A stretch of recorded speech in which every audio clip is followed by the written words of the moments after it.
자, 오늘은 소화에 대해서 배워보겠습니다. 지난 시간에 우리 영양소에 대해서 배웠는데 영양소는 3대 영양소와 부영양소가 있다고 배웠죠.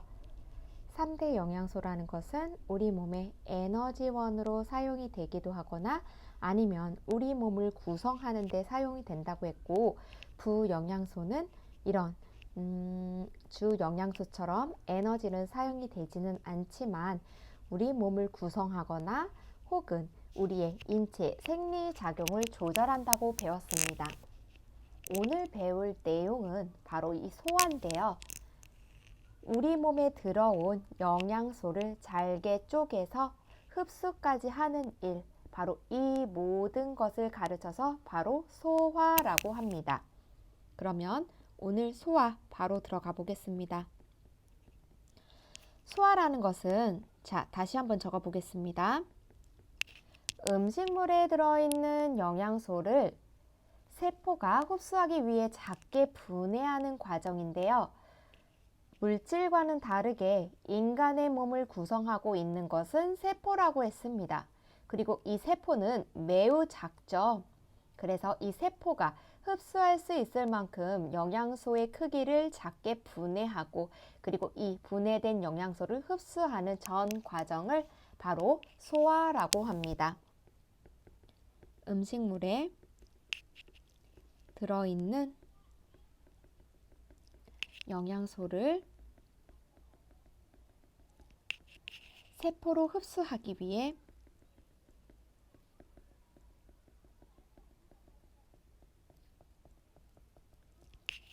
작게 분해하는 과정,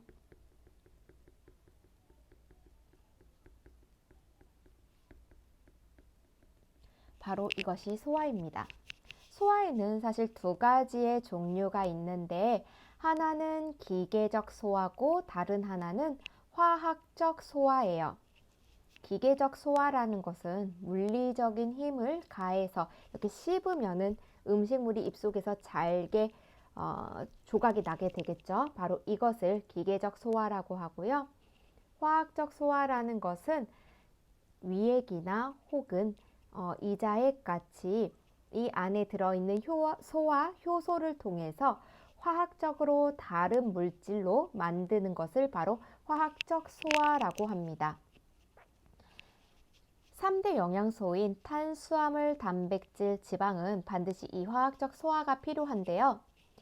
반면에 우리가 배웠던 부영양소인 무기염류나 바이타민 같은 경우는 워낙에 크기가 작기 때문에 소화 과정을 거치지 않고 바로 흡수가 된다고 합니다.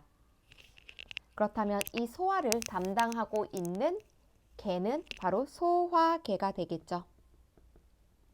소화 기관과 기관들이 만나 이루고 있는 하나의 개, 바로 소화계입니다. 이 소화계가 하는 일들은 음식의 소화 및 흡수를 담당하는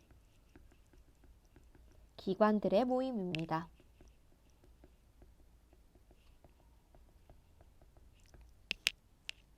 여기 한번 선생님이 그림을 그려볼게요. 잘 못 그리지만 한번 그려보겠습니다.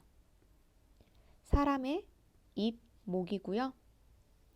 소화기관이 어떻게 생겼는지 한번 살펴보겠습니다.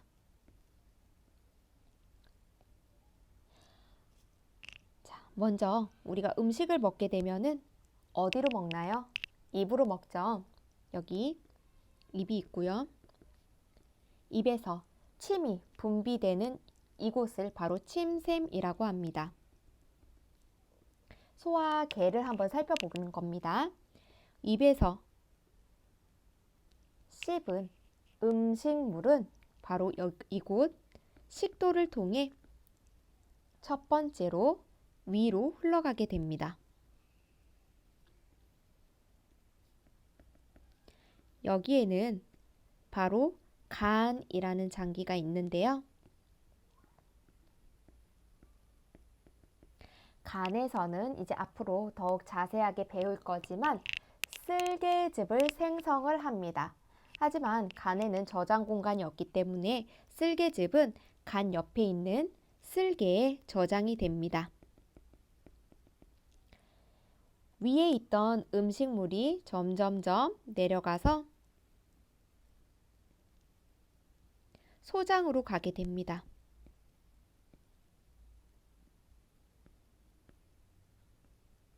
바로 여기가 소장이죠. 그리고 여기 이렇게 쭈글쭈글하게 생긴 이곳이 이자인데요. 이자에서는 이자액이 발생이 되고요. 간에서 만들어진 쓸개즙은 쓸개에 저장되었다가 음식물이 소장에 도착하면 쓸개즙을 분비하고 이자에서 만들어진 이자액도 음식물이 소장에 닿을 때 소장에서 이자액을 분비시킵니다. 이렇게 소장으로 간 음식물은 최종 산물로 소화가 되고 분해가 된 다음 소장에서 흡수를 마친 후 대장으로 이동을 하고요. 대장에서 음식물에 남은 수분이 흡수가 된 후 나머지 찌꺼기들은 항문으로 배출이 되는 이 모든 전 과정을 바로 소화라고 합니다. 소화 그리고 소화계라고 합니다.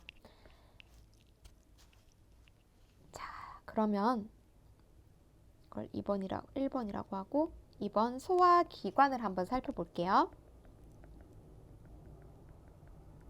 소화기관 중에서도 음식물이 지나가는 곳,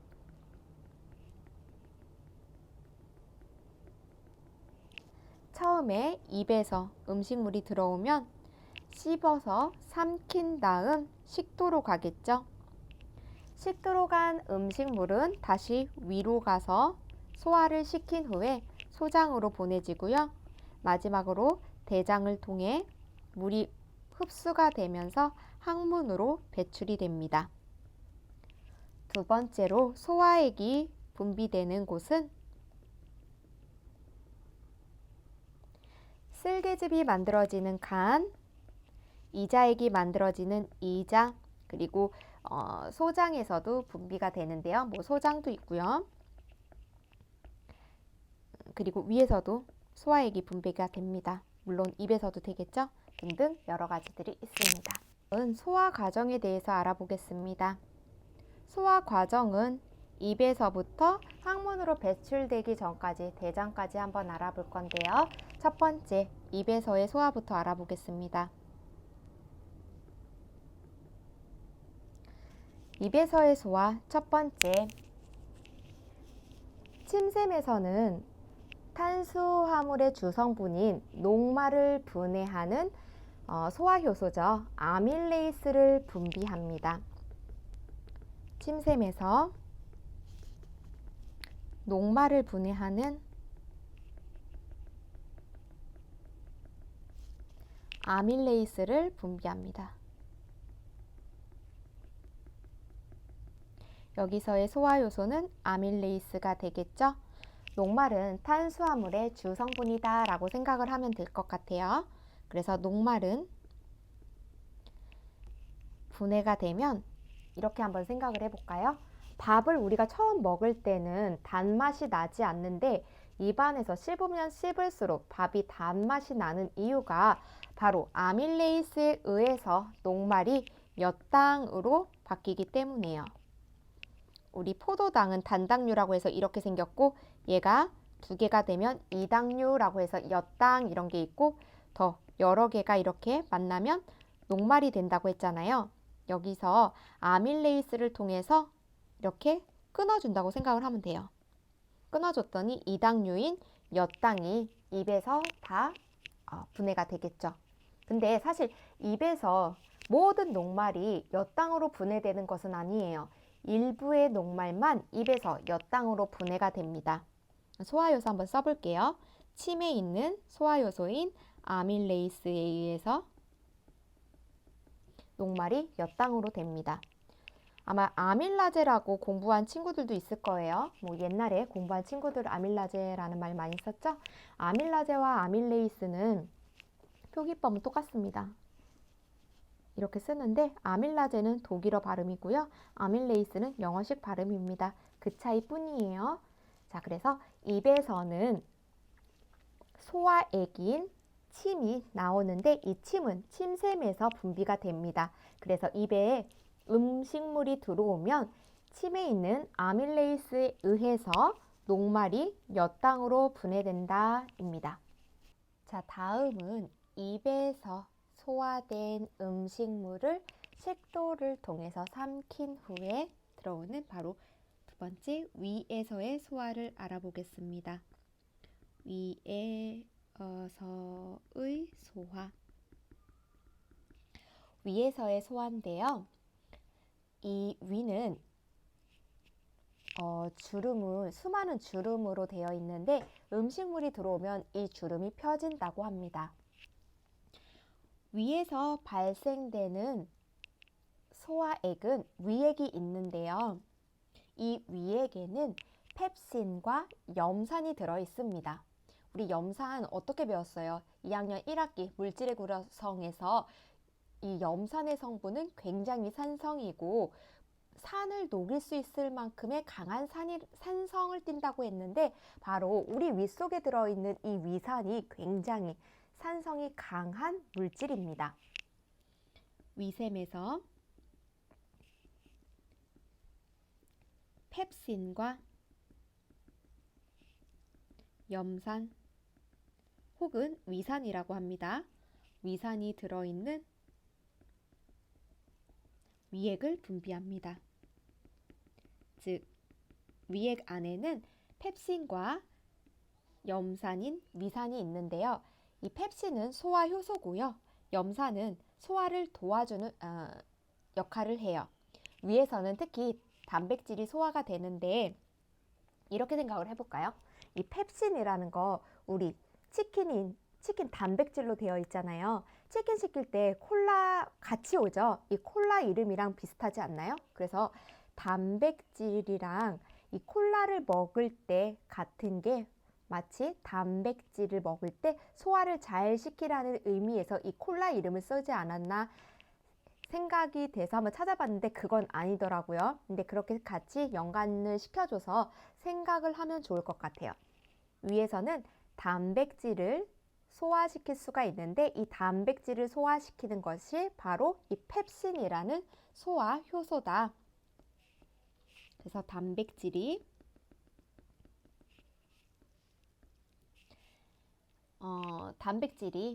최종 산물이 되기까지 계속해서 쪼개지는데 이 쪼개지는 중간 사정을 이렇게 말할 겁니다. 중간 산물이라고 할 거예요. 최종 산물 가기 전까지 계속해서 단백질이 쪼개질 때 이 중간 산물이 되는데 여기에서 작용하는 게 바로 위액이고요. 위액에 들어있는 펩신입니다. 자, 다음은 소장에서의 소화를 알아보겠습니다. 소장에서의 소화입니다. 이게 좀 중요해요. 소장에서의 소화는 내용도 좀 많고 중요하기 때문에 좀 자세히 좀 알아봐 주셨으면 좋겠어요. 일단 소장에서 분비되는, 그러니까 소장에서 직접 만드는 것은 아닙니다. 분비되는 소화액을 보면은 이자액이 있고요. 쓸개즙이 있고요. 그 다음에 소장에 소화 효소가 있습니다. 소장에서는 3개의 소화액이 분비되는데 각각 다른 점이 어떤 거냐면 이런 거예요. 이자액은 소장에서 만들어지는 게 아니라 이자라는 장기에서 만들어지고 쓸개즙은 우리 아까도 얘기했지만 간에서 만들어지고 소장의 소화효소만 소장에서 만들어져요. 그러니까 여기 나와 있는 이 소화효소들 있잖아요. 소화효소가 아니죠. 이제 소화액들이죠. 이 소화액들이 모두 다 소장에서 만들어지는 것이 아니라 이자액은 소장에서 분비되지만 이자에서 만들었다가 음식물이 소장에 닿는 순간 분비되는 거고요. 쓸개즙도 마찬가지로 간에서 만들어졌다가 쓸개에 저장을 했다가 음식물이 소장에 들어오면 그때 소장으로 분비가 되는 거고요. 유일하게 소장의 소화 효소만 소장에서 만들어지는 소화액입니다. 각각 이러한 소화액 안에 어떠한 소화 효소가 들어있고 이 효소가 어떤 영양소를 분해하는지를 지금부터 차근차근하게 알아보겠습니다. 자, 첫 번째 이자액부터 알아보겠습니다. 이자액은 다시 말하지만 이자에서 만들어집니다. 이자에서 만들어지고요. 첫 번째 이자액은 3대 영양소의 소화효소가 다 들어있습니다. 3대 영양소의 소화효소가 들어있다. 즉, 녹말, 단백질, 지방 모두 다 소화할 수 있는 소화할 수 있는 것들이 바로 여기 이자액에 들어있죠. 두 번째, 녹말이 몇 당으로 분해되는데 우리 아까 입에서 침 안에 있는 아밀라제가 녹말을 몇 당으로 분해시킨다고 했는데 여기 소장에서도 녹말이 있는 이유는 입에서 탄수화물의 주성분이 모든 녹말이 분해되지 않는다고 했어요. 그래서 일부만 분해되고 남은 탄수화물, 녹말은 소장에서 다시 한번 몇 당으로 분해가 되는데 이때 이자액에 들어있는 아밀레이스에 의해서 분해가 됩니다. 침에 있는 성분과 똑같죠? 자, 다음으로는 단백질 중간산물인데요.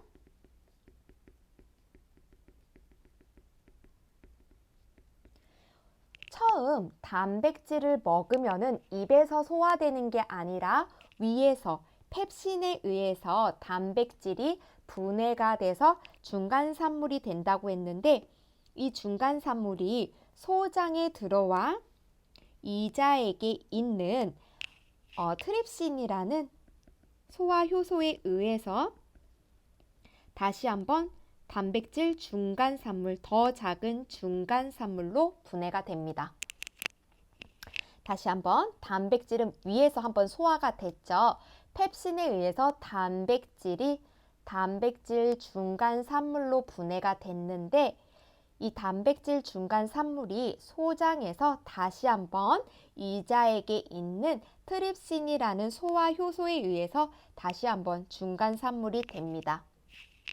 마지막으로 지방입니다.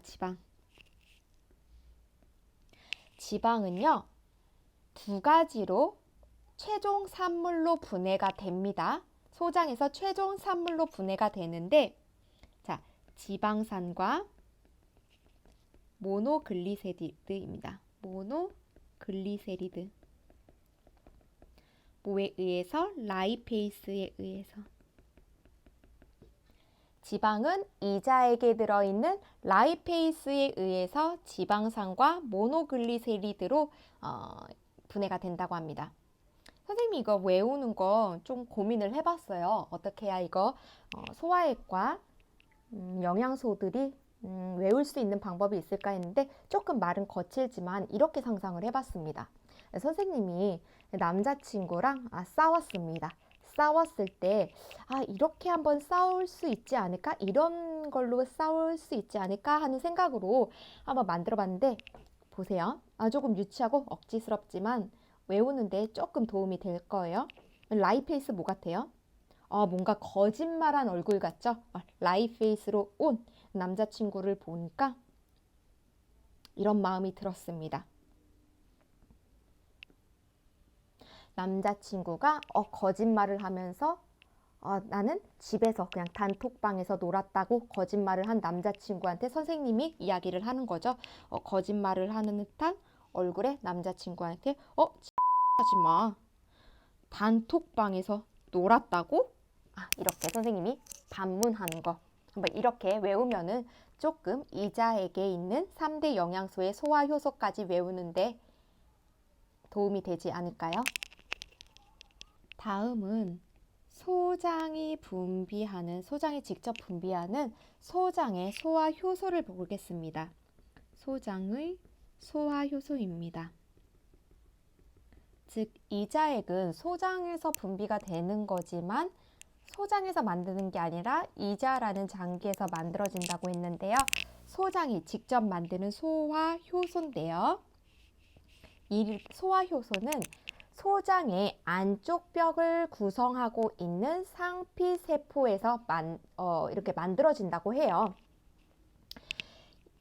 이 소화장의 소화효소는 두 가지의 성분을 소화시킬 수가 있는데 바로 탄수화물과 단백질입니다.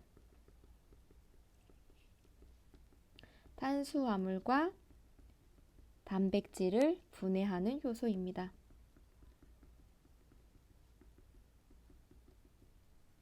즉, 소장의 소화효소는 지방이 아닌 탄수화물과 단백질만 소화를 시킬 수가 있습니다. 우리 조금 전에 아밀레이스에 의해서 녹말이, 이자액에 들어있던 아밀레이스에 의해서 녹말이 엿당으로 바뀌었잖아요. 이번에 이 엿당이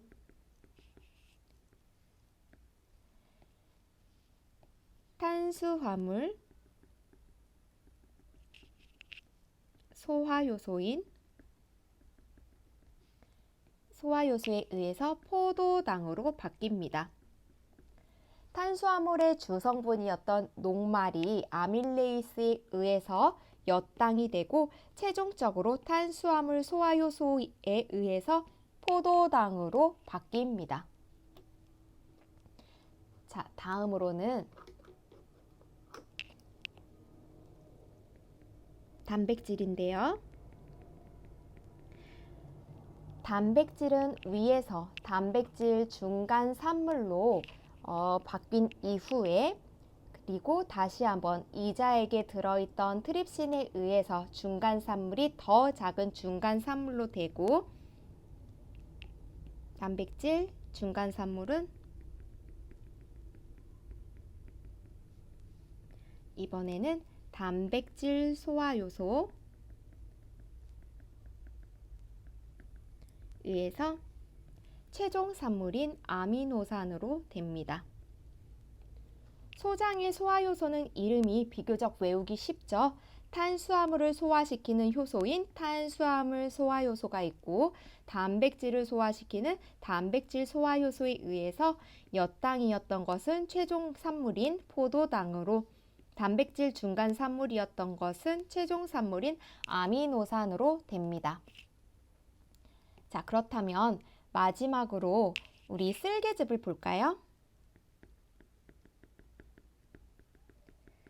쓸개즙은 다시 한번 말하지만 쓸개에서 만들어지는 게 아니라 간에서 만들어진 다음에 간에서 쓸개에게 저장을 시키라고 해요. 간에는 저장할 수 있는 공간이 없기 때문에 간에서 쓸개즙을 만들어서 쓸개는 이 쓸개즙을 저장하는 역할만 합니다. 그래서 첫 번째, 이 쓸개즙에는 또 다른 특징 하나가 소화효소가 없습니다. 우리 아까 침에는 아밀레이스가 있었고 위액에는 펩신이 있었고 그리고 이자액에서 나오는 것은 이자액 안에는 트립신, 아밀레이스, 라이페이스가 있었고 소장에는 탄수화물 소화효소, 단백질 소화효소가 있었는데 쓸개즙에는 이렇게 말해야 할 소화효소가 없습니다.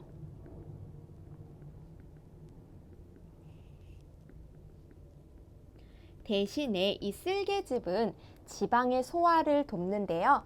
지방을 조금씩 찢어 놓는 거죠. 그러니까 분해하는 역할만 해줍니다. 그래서 지방의 소화를 돕는다.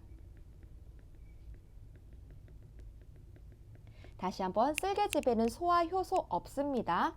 소화효소는 없고요. 지방이 더 잘 소화시킬 수 있도록 즉 라이페이스에 의해서 지방이 지방산과 모노글리세리드로 분해할 수 있도록 더 작게 쪼개지는 역할을 바로 쓸개즙이 합니다.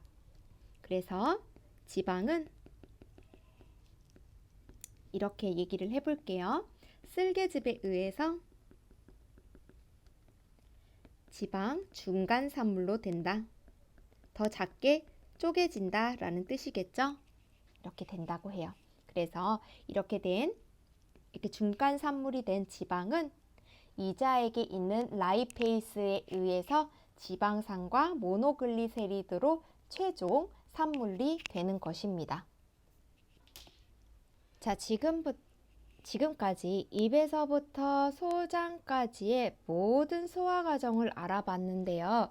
이번에는 그 모든 소화의 전 과정을 다시 한번 정리를 해보겠습니다.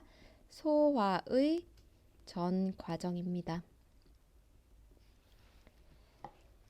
자, 우리 소화의 전 과정 먼저 들어가기 전에 이것부터 살펴볼까요? 첫 번째, 탄수화물은 녹말의 형태로 우리 입에 들어왔는데 최종 산물이 뭘로 되었죠? 네, 바로 포도당이었죠. 마찬가지로 단백질은 우리 몸에 들어와서 처음으로 분해되는 곳이 바로 위였습니다. 위였다가 마지막으로 최종 산물이 되는 게 바로 아미노산이었죠. 지방은 입에서도 소화 효소가 없어서 소화가 안 됐고 위에서도 역시나 지방을 소화시킬 수 없는 소화액이 없었고요. 위에서도 소화액이 없어서 지방이 소화되지 못했고 소장에서 처음 소화가 되는데 이때 쓸개즙이 지방을 작게 분해를 하면은 이자액에 있던 라이페이스에 의해서 지방산과 모노글리세리드로 분해된다고 했습니다. 지방산과 모노글리세리드. 그럼 한번 전 과정을 살펴보겠습니다. 입에서는 침샘에서 나오는 아밀레이스에 의해서 녹말을 소화시키죠. 바로 어떤 것 때문에? 침샘에 있는 아밀레이스라는 소화 효소 때문이었죠.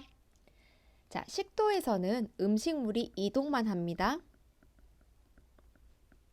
소화되지는 않고요. 음식물이 입에서 위까지 이동하는 이 이동 기관이 바로 식도입니다. 위에서는 위액이 분비가 되고요. 이 위액 안에서 단백질이 소화됩니다. 단백질을 소화시키는 것은 펩신이라고 했죠. 자, 간에서는 소화 효소인 쓸개즙을 생성한다고 했습니다. 그리고 간에서는 이 쓸개즙을 저장할 수 없기 때문에 쓸개즙은 쓸개에서 저장이 된다고 했습니다. 이렇게 음식물이 위에서 내려오면 다시 소장으로 이동을 하는데 이때 이자액에서 만들어진 이자액은 탄수화물, 단백질, 지방 모두 다 소화시킬 수 있는 이자액을 분비를 합니다.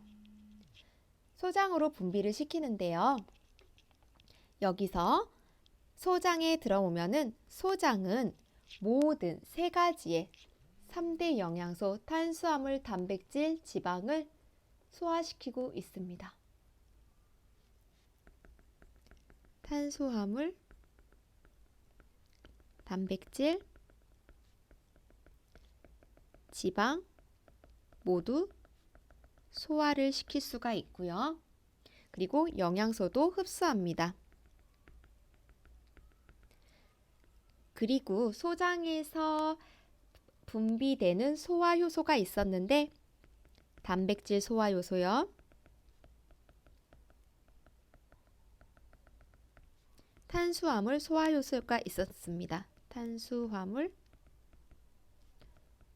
소화 효소가 있었죠. 대장에서는 우리 조금 있다가 배울 거지만 수분 흡수가 일어납니다. 그리고 마지막으로 항문에서 찌꺼기가 배출이 됩니다. 바로 이게 소화의 전 과정인데 그렇다면 우리 각각 3대 영양소가 어느 기관을 지나면서 소화가 되고 어느 기관에서 어떤 소화 효소가 분비되는지 다시 한번 자세히 살펴보겠습니다.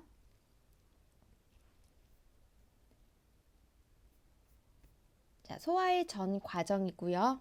이쪽에는 소화기관이라고 써볼게요. 소화기관에는 아까 입이 있었고 위, 소장이 있었죠. 그리고 여기서 발생되는 소화액 써볼 거고요. 소화액 괄호 안에는 소화효소까지 써볼게요. 이렇게 먼저 시작을 해보겠습니다. 자, 입에 있는 소화액은 침이었고요. 소화효소는 침 안에 들어있는 아밀레이스였죠. 위에는 위액이 있고 이 안에 있는 펩신이라는 소화효소가 단백질을 소화시킨다고 했습니다. 이 펩신을 도와주는 게 바로 위산이라고 했는데 이 위산은 염산과도 같지만 음식물이 부패되는 것을 막아주기도 합니다. 소장에는 탄수화물, 단백질, 지방 모두 다 소화시킬 수 있는 소화효소가 다 들어있고 그리고 또 소화액이 다 있습니다. 첫 번째 있는 거 쓸개즙. 소화효소는 쓸개즙에 뭐가 들어있었죠? 네, 이거 참 조심해야 돼요. 쓸개즙에는 소화효소가 없습니다. 자, 그리고 이자액이 있었는데요. 이자액에는 세 가지의 소화 효소가 있었습니다.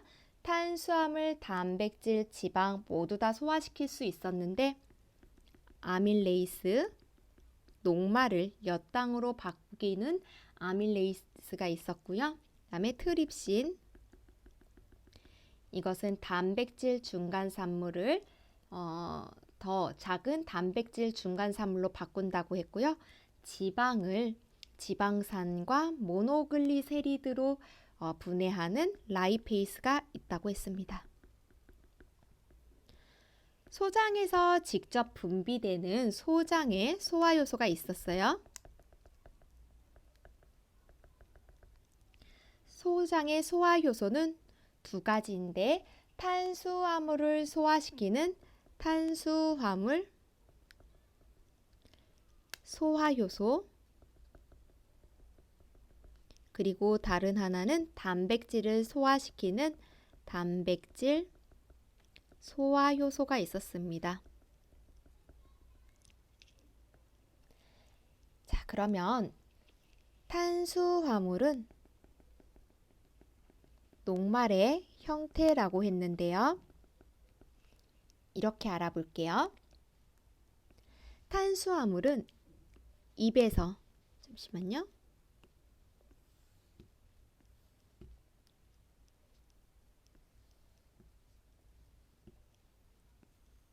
소화가 일어날 수 있나요? 일어날 수 있죠. 아밀레이스가 녹말을 엿당으로 분해하기 때문에 탄수화물은 입에서 소화가 일어나죠. 위에서는 일어나나요? 아니죠. 위에서는 단백질만 소화가 가능합니다. 소장의 쓸개즙은 탄수화물을 역시 소화시키지 못합니다. 지방만 분해할 뿐입니다. 이자액에서는 역시 아밀레이스에 의해서 탄수화물이 소화가 되고요.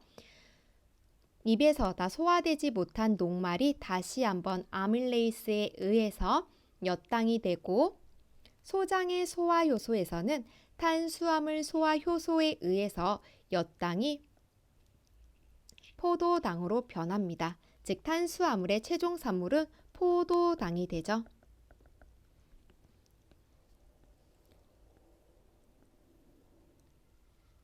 다음은 단백질입니다. 단백질은 처음 입에서 소화가 되지 않죠. 아밀레이스는 녹말만 소화를 시키니까요. 되지 않고 위에서는 펩신에 의해서 단백질은 소화가 됩니다. 소장 쓸개즙에서는 역시나 단백질을 소화시킬 수 없고요. 이자액에 있는 트립신에 의해서 단백질은 소화가 됩니다. 단백질 중간 산물이었다가 다시 트립신에 의해서 더 작은 단백질 중간 산물이 됩니다. 그리고 소장의 소화 효소에 의해서 단백질 중간 산물이었던 것은 마지막으로 아미노산, 최종 산물인 아미노산으로 분해가 됩니다. 마지막으로 지방을 볼까요? 지방은 입에서 역시 소화가 안 되고요. 위에서도 소화가 되지 않습니다. 쓸개즙에 의해서 소화가 되고요. 이때 소화액이 없기 때문에 지방은 잘게 쪼개질 뿐입니다. 이자액에 있는 라이페이스에 의해서 지방은 지방산과 모노글리세리드로 나눠지고요. 소장의 소화 효소는 탄수화물과 단백질만 소화시킬 수 있기 때문에 역시나 없습니다. 여기까지 해서 우리 전체 소화의 전 과정을 알아봤는데 이렇게 한번 다시 볼까요? 탄수화물, 녹말은 맨 처음 소화가 일어나는 기관이 어디예요? 입이죠. 단백질은 위고요. 지방은 맨 처음 소화가 일어나는 기관이 바로 소장입니다. 자, 다음은 영양소의 흡수에 대해서 알아보겠습니다. 지금까지 세포에서 영양소를 흡수하기 위해서 잘게 쪼개는 과정을 알아봤다면 이번에는 최종 산물이 되었죠. 탄수화물은 포도당이 되었고 단백질은 아미노산이 되었고 지방은 지방산과 모노글리세리드로 되어 있는데 이것들이 어떻게 흡수되는지를 한번 보겠습니다. 영양소의 흡수입니다.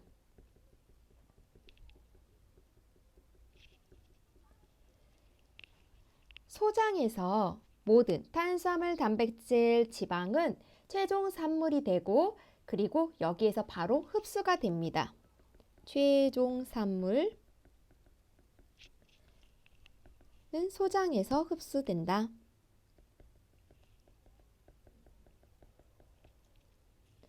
그렇다면 소장의 구조에 대해서 잠깐 살펴볼까요? 이 소장이라는 것은 약 3cm의 단면적에 5에서 7m의 굉장히 길다라고 했어요. 이 긴 관을 영양소가 지나가면서 흡수되는데요. 이 영양소를 잘 흡수하기 위해서 이 소장은 표면적을 넓히기 위해 주름진 형태로 되어 있다고 해요. 근데 여기에 또 더 잘 흡수되기 위해서 주름진 소장의 겉에 이렇게 돌기처럼 나와 있는 것들이 있는데 바로 이것을 융털이라고 합니다. 털처럼 이렇게 볼록볼록하게 나와 있는 이 부분을 융털이라고 해요. 그럼 이 융털 부분을 한 번 더 자세히 관찰하면은 융털은 이렇게 생겼는데 이 안에 막 이렇게 엉켜져 있는 모세혈관이 있고요. 그 안에 암죽관이라는 것이 있습니다. 얼기설기 설켜 있는 모세혈관과 그리고 암죽관으로 되어 있는 융털은 두 개의 구조로 되어 있는데요. 이거 구조, 어떤 게 모세혈관이고 어떤 게 암죽관인지 좀 잘 확인해서 봐주셨으면 좋겠어요. 이렇게 소장 내에는 많은 주름이랑 주름 표면에 융털이 있어서 영양소와 접촉하는 표면적을 넓혀준다고 합니다. 그러면 어떻게 영양소를 흡수할 수 있는지 보겠습니다. 영양소의 흡수와 이동입니다. 영양소는 크게 두 가지의 영양소로 나눌 수가 있는데 수용성 영양소와 지용성 영양소입니다. 수용성 영양소는 물에 잘 녹기 때문에 수용성이라고 부르고 지용성 영양소는 물에 잘 녹지 않기 때문에 지용성 영양소라고 부릅니다. 수용성 영양소부터 볼까요? 수용성 영양소. 첫 번째 특징은 물에 잘 녹습니다.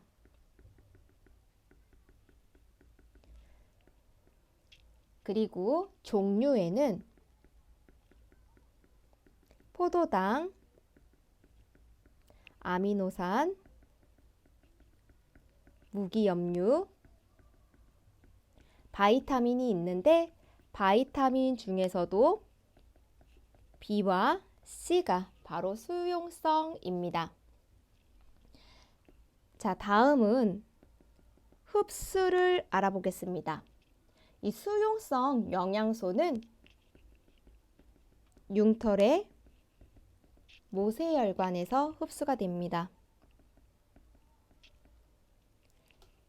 아까 봤던 융털의 모세혈관에서 흡수가 된 다음에 간, 그리고 심장, 그리고 온몸으로 퍼진다고 합니다. 자, 다음 지용성 영양소를 볼게요. 지용성 영양소는 첫 번째, 물에 잘 녹지 않습니다. 물에 잘 녹지 않고, 두 번째로 종류를 보면은 포도당은 탄수화물의 최종산물이었고 아미노산은 단백질의 최종산물이었고 무기염류, 바이타민 등이 있었는데 지방은 물에 잘 녹지 않는 성질을 가지고 있잖아요. 그것과 마찬가지로 지방에 의해서 최종 산물이 된 지방산과 모노글리세리드는 물에 잘 녹지 않기 때문에 이 지용성 영양소에 속하고, 그래서 지방산과 모노글리세리드가 여기에 속합니다. 그리고 바이타민 중에서도 물에 잘 녹지 않는 바이타민 A, D, E, K가 바로 이 지용성 영양소에 속합니다. 흡수를 볼까요? 흡수는 소장의 융털에 아까 봤던 암죽관에서 흡수를 합니다. 이렇게 암죽관에서 흡수가 된 지용성 영양소는 림프관을 따라 심장으로 갔다가 다시 인간의 온 몸으로 퍼진다고 합니다.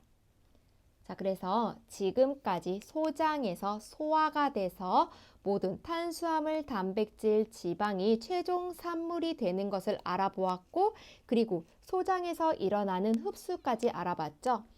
소장에서는 지용성 영양소와 수용성 영양소가 흡수가 되는데 각각 수용성 영양소의 종류와 특징들, 지용성 영양소의 특징들을 잘 알아주시고요. 함께 모세혈관과 암죽관이 어디에 위치해 있는지까지 알아두시면 좋겠어요. 마지막으로 흡수가 일어나는 대장의 작용을 보겠습니다.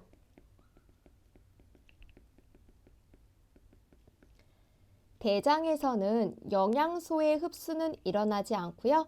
소장에서만 모든 흡수가 일어났고 영양소의 흡수가 일어나고 대장은 소화액 분비가 일어나지 않습니다. 소화액 분비가 일어나지 않아 화학적 소화가 일어나지 않습니다.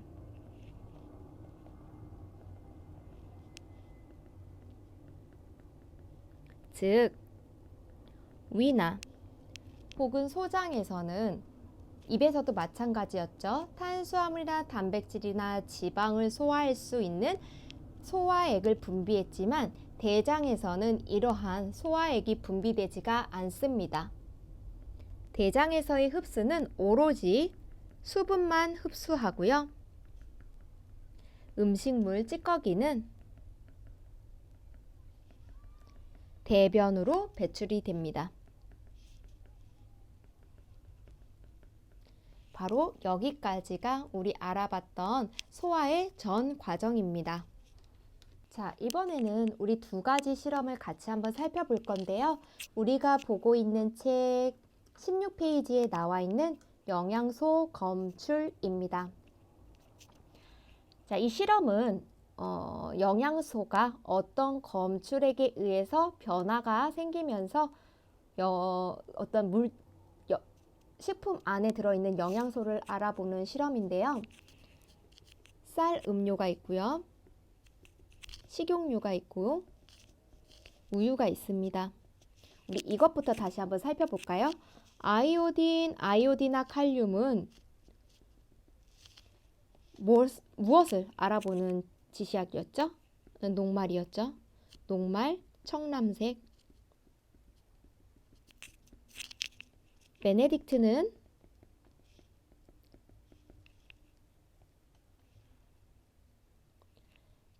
포도당이었죠.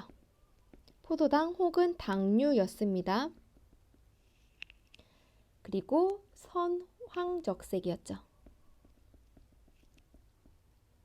그리고 베네딕트에서 중요한 점은 가열을 해야 된다고 했습니다.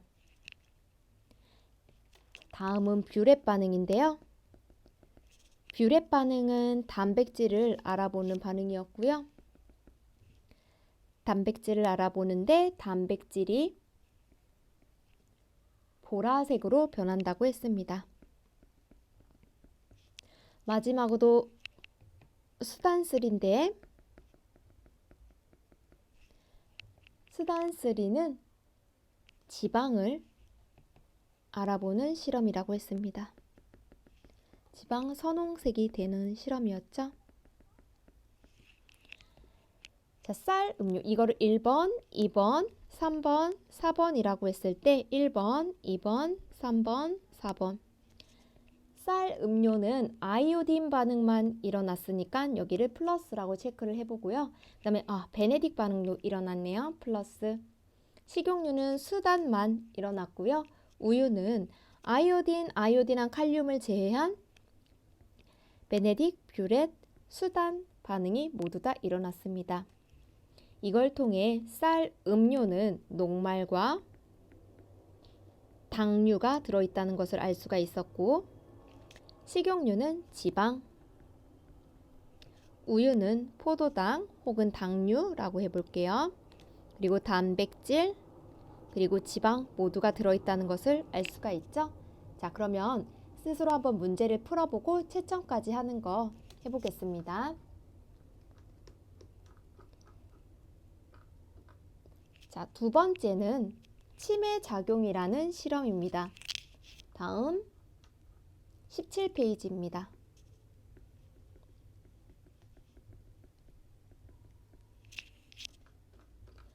여기에 보면은 두 개의 실험관이 나옵니다. 두 개의 시험관 A랑 B에 한쪽에는 묽은 녹말과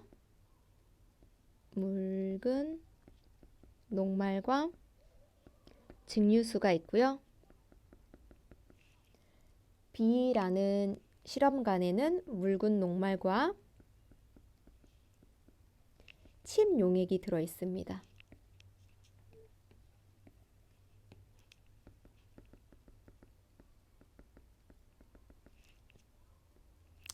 이렇게 들어 있고요.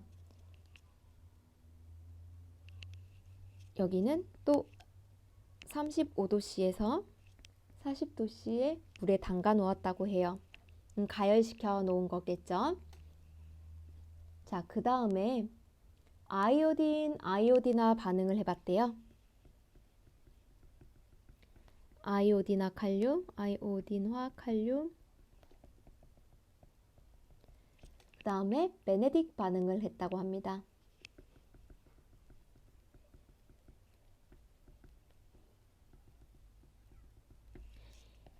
A에서는 이걸 첫 번째, 두 번째라고 하면 첫 번째에서 청람색이 되었고 두 번째에서는 변화가 없었습니다. 반대로 B에서는 첫 번째에서는 변화가 없었지만 베네딕 용액에서는 황적색이 됐다고 해요. 청람색이 된 이유는 녹말 때문이겠고요. 여기서는 녹말은 사라지고 당이 되는 당류가 남았겠죠. 침에는 소화효소인 아밀레이스가 있는데 바로 이 아밀레이스가 녹말을 분해시켜서 엿당으로 만들었기 때문에 비엘 실험관에는 더 이상 녹말이 존재하지 않고 당류가 있기 때문에 베네딕 반응에 의해서 황적색이 나타났다라는 실험이었죠. 이것도 역시 풀어보고 답까지 맞춰서 가지고 오시면 됩니다.